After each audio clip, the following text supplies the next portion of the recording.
Hello students, good morning. Today I am in front of you. Today I will teach the students of class 6 grammar, in which I am going to explain nouns revision. It is your first lesson of grammar book.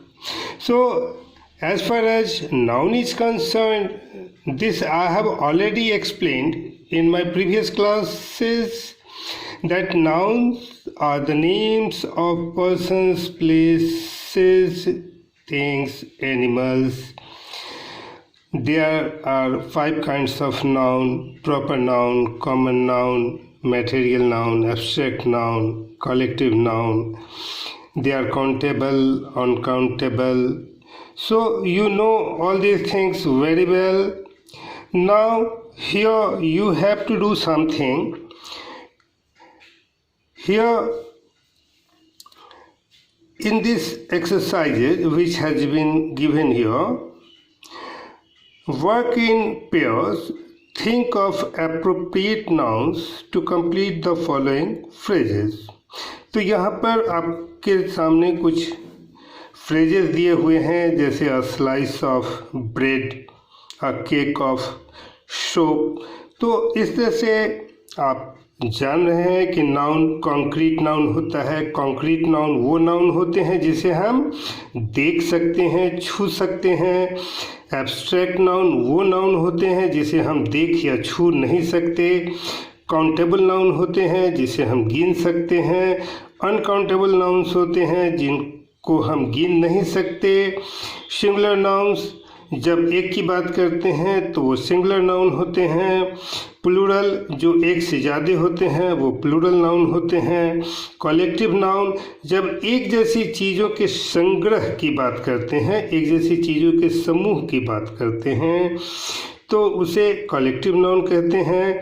और gender की जहाँ तक बात है तो gender भी मैंने पढ़ाया है कि 4 जेंडर हैं. मैस्कुलिन जिससे पुरुष जाति का बोध होता है, मैस्कुलिन जिससे पुरुष का होता है, फेमिनिन जिससे स्त्री जाति का बोध होता है, न्यूटर जेंडर है जिससे नपुंसक यानी कि निर्जीव चीज़ों का बोध होता है.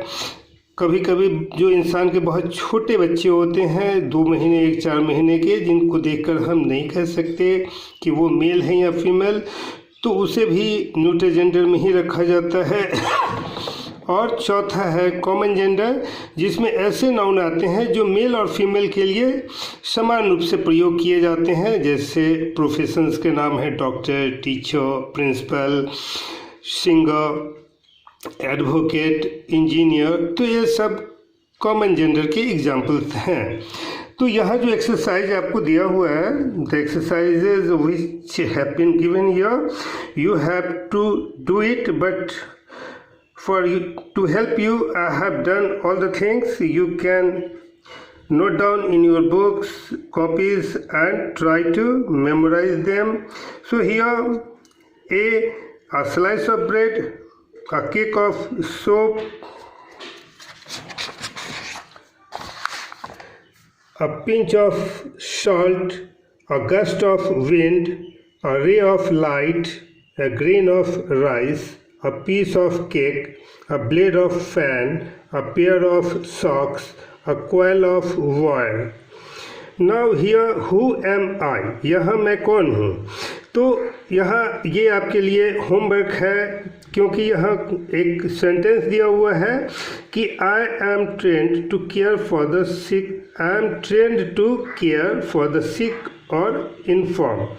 तो ये जो दिया हुआ है, इसके आधार पर आपको फाइंड आउट करना है कि इसके लिए कौन सा व्यक्ति है जिसके लिए ये सेंटेंस प्रयोग किया गया है. तो जो बीमारों का इलाज करता है, ऑब्वियसली उससे हम डॉक्टर कहेंगे. I have expert knowledge of one or more of the natural or physical science. तो इसके लिए कौन सा नाउन आएगा? I sell goods and services to other entities. I create paintings or drawings as a profession. तो इसके लिए painter होगा, आर्टिस्ट होगा. तो ये सब चीज़ें आपको पिक्चर भी दी हुई है, आपको देखकर इसको बनाना है. ये आपके लिए होमवर्क रहेगा. उसके बाद है Write the names of the animals that occupy the following homes. The first one has been done for you. तो यहाँ पर जानवरों के रहने के स्थान को दिया हुआ है और उस घर में कौन से जानवर रहते हैं आपको ये बतलाना है। तो मैंने ये भी आपके लिए करके रख दिया है, जैसे burrow, rabbit, pen, sheep, hive, bee, kennel, dog, drey, squirrel, ophidarium, snake, rookery, rook. ये रॉक कौवा को कहते हैं। Aerie, eagle, byre, cattle. तो ये जानवरों के रहने के स्थान है। ये जो दिया हुआ है वो जानवरों के घरों के नाम हैं। उसके बाद है match the following sentences opening to an appropriate noun on the right, then read the sentences. अब यहाँ पर प्रोफेशनल्स के नाम लिखे हुए हैं और इधर जो चीज़ों का इस्तेमाल वो करते हैं उसका दिया हुआ है। तो फोटोग्राफर यूजेज अब फोटोग्राफर क्या यूज करते हैं? They use camera. So a photographer uses a camera, an artist uses a, यहाँ आप देखेंगे आपको दिया हुआ है पैलेट। 3 है an accountant uses calculator, a referee uses a whistle, a cook uses 5 यहाँ दिया हुआ है recipes, a driver uses a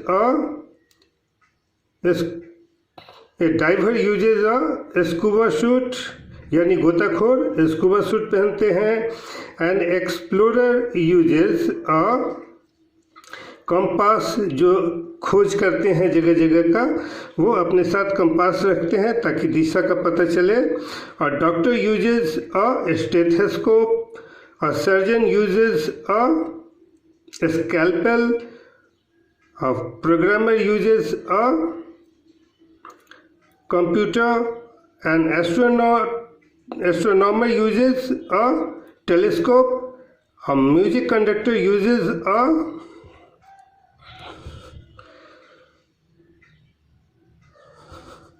baton। तो इस तरह से ये आपका चैप्टर पूरा हो जाता है, ये एक्सरसाइज पूरा हो जाता है। उसके बाद आपको यहाँ दिया हुआ है use the words in the box to answer the questions. तो यहाँ बॉक्स में बहुत सारे प्रोफेशनल्स के नाम लिखे हुए हैं। अब यहाँ पर है इज़ फाउंड ऑफ स्पोर्ट्स। तो जो खेल को पसंद करते हैं तो जाहिर सी बात है वो स्पोर्ट्स पर्सन हैं। राइट्स प्ले, जो कहानी नाटक लिखते हैं वो प्ले राइटर होते हैं।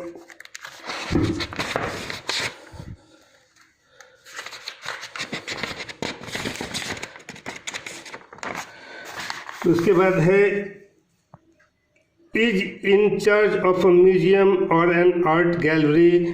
तो ये आपको क्यूरेटर है।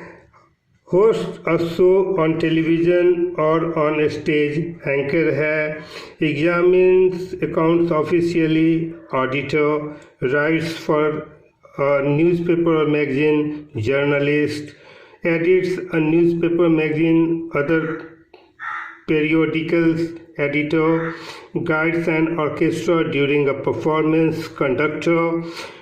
Does clever tricks which appear magical, conjurer जादूगर को कहते हैं। Travels into or through a country for the purpose of learning about it, explorer. Is responsible for the production of a play, film, TV show, producer. Conducts sales at which goods are sold to the persons making the highest bid. तो ये auctioneer है। तो इस तरह से अलग अलग nouns के बारे में मैंने यहाँ आपको बताया और नाउन चैप्टर को मैंने अपने पिछले क्लास में भी बहुत अच्छे से बताया है। आप उसको करके देखेंगे, उसे बार बार सुनेंगे ताकि आप नाउन के बारे में अच्छे से समझ सकें। ये कुछ फन टास्क हैं, तो ये सब आप घर पे करेंगे। तो उम्मीद है आप ऑनलाइन क्लास को एंजॉय कर रहे होंगे। तो खूब ध्यान लगा कर पढ़िएगा, क्योंकि जो ही स्कूल खुलेगी आप लोग पर थोड़ा बर्डन बढ़ेगा, क्योंकि परीक्षाएं भी हो सकती हैं, नज़दीक आ जाए पार्ट जो आपका पीरियोडिक होता है। तो इसलिए आप लोग ऑनलाइन पढ़ाई करते रहेंगे। उम्मीद है आप एंजॉय भी करेंगे। तो till then, good bye, have a nice day, thank you.